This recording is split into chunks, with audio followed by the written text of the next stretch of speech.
I started working on a paper mache Easter bunny about this time last year, but then just let it sit in the dark unfinished for a year. So today I am going to actually finish it. So when I started on this last year, I made paper mache paste out of a mixture of school glue, just regular water from the tap, cornstarch, flour, and some joint compound. There was no measuring or anything, I just kind of threw it all together in this tub and mixed it all together. Then I took some balloons and just did the old school newspaper and paste trick and fully coated them. It ended up being a lot messier than I thought it would be. I sketched what I wanted the face to be and then began filling it out with a combination of newspaper, masking tape, and a lot of hot glue.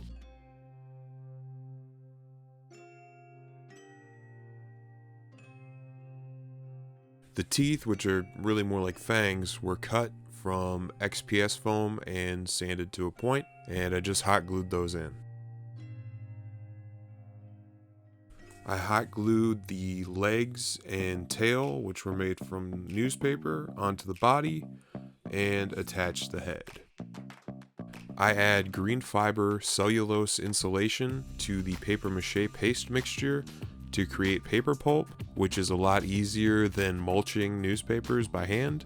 And I cover the entire bunny with that paper pulp mixture to flesh out the face and blend the legs and the tail into the body and just make it look like one cohesive animal.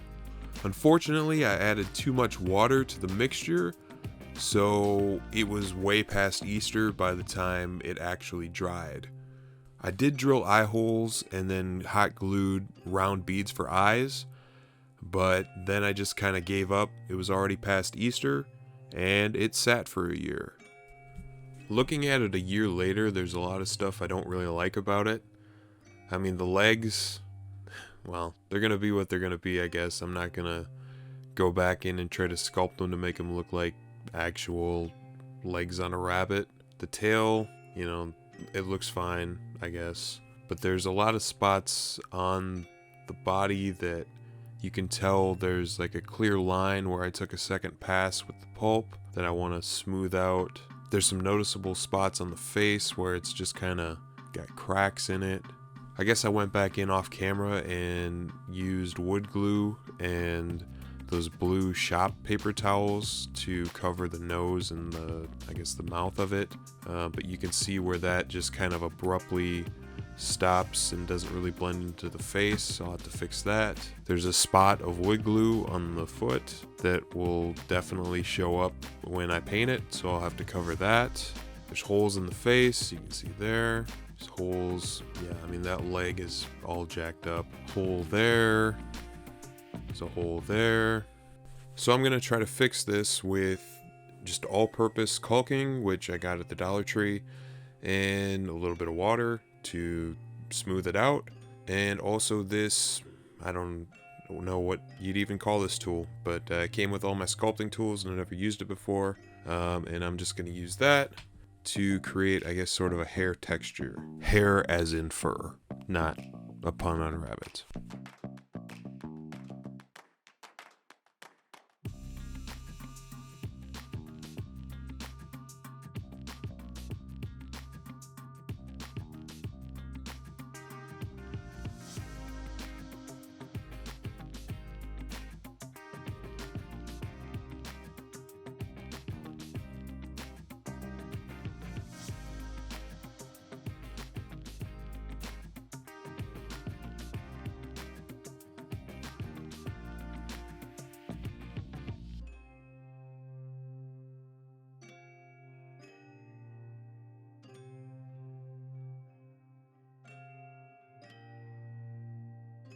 I also coat the foam teeth in some wood glue to help protect them from melting when I hit these with spray paint.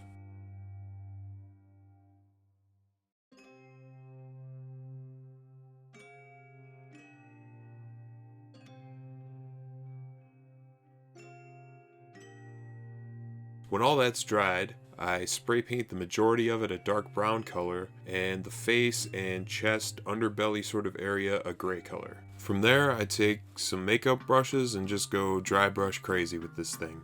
I'm using all different kinds of browns, some that are kind of more orangish, some that are more desaturated and gray. I mix up gray and pink to get this kind of gross flesh color for the, like, around the eyes and the inner ears. I paint the nose a dark brown. The teeth and eyes are painted an off-white, almost kind of light yellow color. I dry brush the gray face with lighter grays up to a white, and then go over it with different colors of brown again to blend in with the rest. I throw on a couple of brown and black washes to bring back some of the detail where I dry brushed a little too much in spots. And then I paint on these goofy, kind of human-like brown eyes. And then I mix up some more of that pink color and add in veins around the eyes, like they're bloodshot. And to make the eyes not look so dry, I go over them with some watered down gloss Mod Podge to finish this creepy, evil Easter bunny. Let me know what you thought of this project in the comments below. Double foot stomp that like button if you did like this video, and also consider subscribing. Thanks for watching, and I'll catch you in the next one.